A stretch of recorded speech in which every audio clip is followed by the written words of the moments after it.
बीड प्रकरणाच्या खंडणीतील आरोपी वाल्मिक कराड आजारी पडलाय। वाल्मिक कराडच्या डोळ्याला संसर्ग झालाय, त्यामुळे बीड जिल्हा रुग्णालयातील वैद्यकीय अधिकाऱ्यांकडून कराडवर उपचार सुरू आहेत। कराडला डॉक्टरांनी डोळ्यातील ड्रॉप दिलेले आहेत आणि 9 दिवसांपासून वाल्मिक बीडच्या सीआयडी कोठडीमध्ये आहे।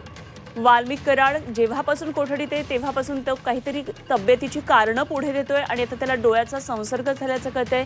सातत्यानं आजारी पडत असल्याच्या तक्रारी त्याने केलेल्या आहेत आणि त्यासाठी यापूर्वी अर्ज सुद्धा त्याने केलेला होता।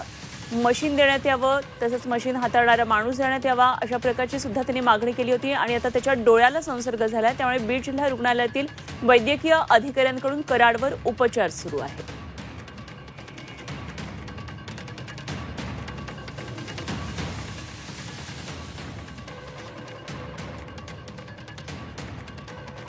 तर वाल्मिक कराडनं आता कोठडीमध्ये असं त्याला डोळ्याचा संसर्ग झालाय, त्याच्यावर उपचार सुरू आहेत। मात्र बीड हत्याकांडामध्ये आतापर्यंत नेमकं काय काय झालं तेही आपण एकदा पाहूया ग्राफिक्सच्या माध्यमातून।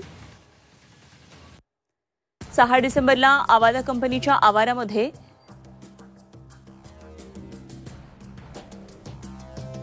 सुरक्षा रक्षकाला मारहाण झाली। संतोष देशमुख हत्या प्रकरण कसं घडत होतं पाहूया आपण। 9 डिसेंबरला सरपंच संतोष देशमुख यांचा निर्घृण खून करण्यात आला। 10 डिसेंबरला संतोष देशमुख यांच्या हत्ये प्रकरणातील जबाबात 7 आरोपींची नावं पुढे आली। 10 डिसेंबरला हत्येच्या निषेधार्थ ग्रामस्थांनी केजमध्ये ठिय्या आंदोलन केलंय। जयराम चाटे, महेश केदारला अटक करण्यात आली। 11 डिसेंबरला प्रतीक घुलेला पुण्यामधल्या रांजणगावमधून अटक करण्यात आली।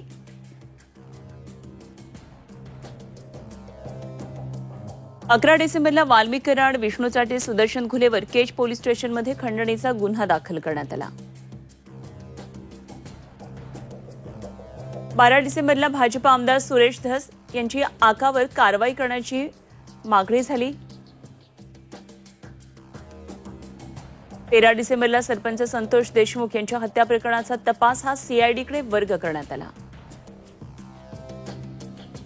14 डिसेंबरला केज पोलीस स्टेशनचे पोलीस निरीक्षक प्रशांत महाजन यांना सक्तीच्या रजेवर पाठवलं। 14 डिसेंबरला आरोपी विष्णू चाटेची अजित पवार गटातून हकालपट्टी करण्यात आली। 18 डिसेंबरला खंडणी प्रकरणामध्ये विष्णू चाटेला अटक करण्यात आली। तर 19 डिसेंबरला सरपंच संतोष देशमुख यांचा पोस्टमॉर्टम अहवाल आला। त्यांच्या अंगावर 56 जखमा, मारहाणीमध्ये देशमुखांचा मृत्यू झाल्याचं, या जखमांमुळे मृत्यू झाल्याचं स्पष्ट झालं। तर 21 डिसेंबरला पोलीस अधीक्षक अविनाश बारगड यांची बदली झाली। 21 डिसेंबरला शरद पवार, उपमुख्यमंत्री अजित पवार यांनी देशमुख कुटुंबांची भेट घेतली, त्यांचं सांत्वन केलं।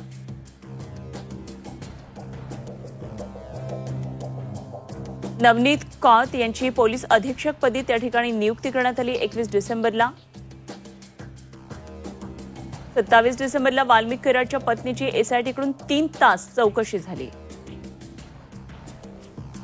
28 डिसेंबरला वाल्मिक कराडवर खुनाचा गुन्हा दाखल करण्यासाठी सर्वपक्षीय मोर्चा काढण्यात आला।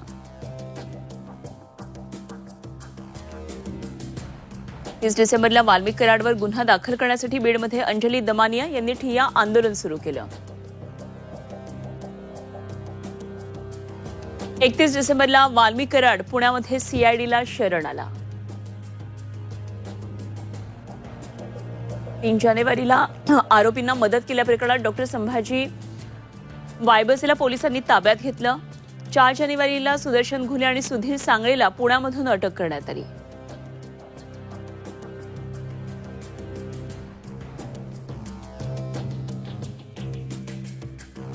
तर बीडमध्ये नेमकं काय काय घडलं संतोष देशमुख यांच्या हत्या प्रकरणातल्या ह्या काही महत्त्वाच्या घडामोडी आपण पाहतोय।